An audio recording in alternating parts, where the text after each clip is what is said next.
Ito ang unang araw na na-scout ko si Lola Estila na sobrang nakakaawa ang kanyang kalagayan. At dahil sa tulong ng mga sponsor, sila ay natulungan mapaayos ang kanilang bahay. Una daw anay kay tubod na.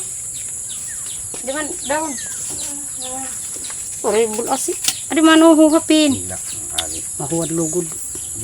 Mahuwan. Wow. Sarap ng Kain. Buat. Lingkod.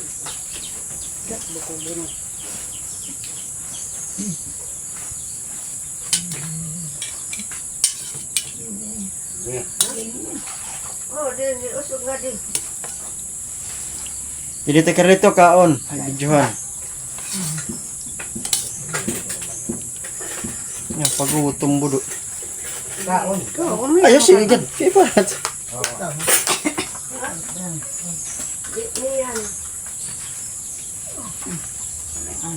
Ikaw maaring. Lingkod mo Maaring. pay.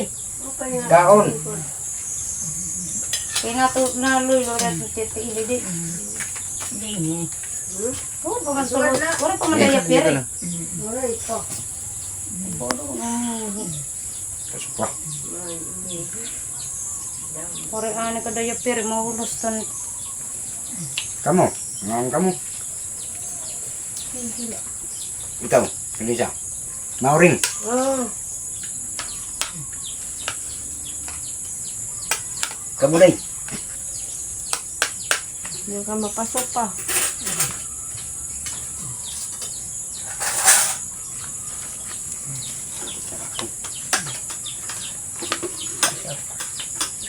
Tabi. Mangin makakunis buko. Ito nga ang halimon. Sige lang kamarog na lang yan.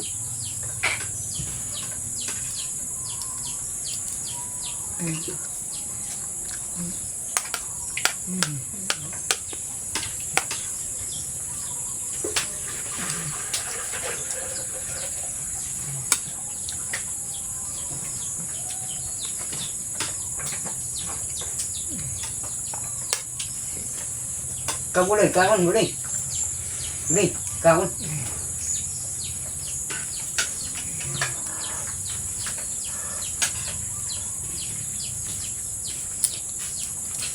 Sarap ng kain ni Lola Estila.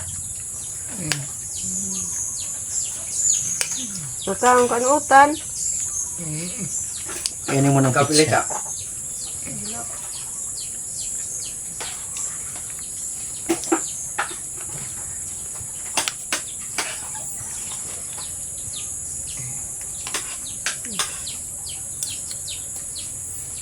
Gulay.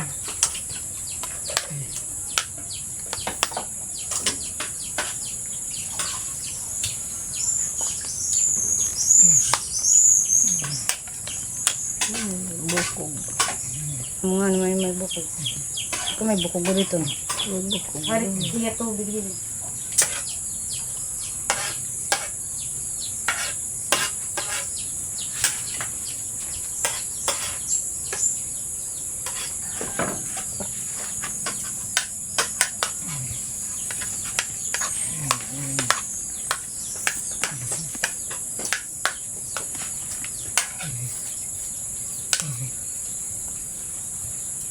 Utan.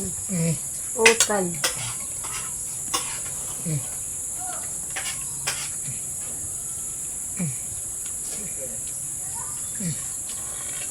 Rigid.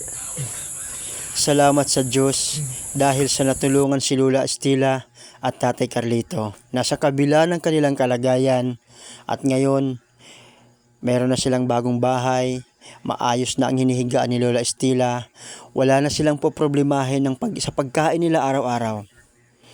Dahil sa kalooban ng Diyos, binigyan sila ng mga tao na may mabubuting kalooban upang matulungan at mapaayos ang kanilang bahay.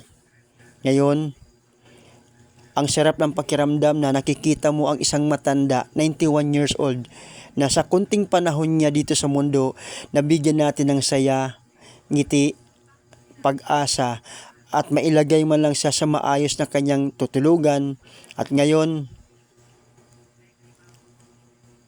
masaya na si Lola Estila. So maraming salamat sa lahat ng nagpaabot ng tulong at sa walang sawang pagsuporta sa Lakwatsero Pagmuling Vlog.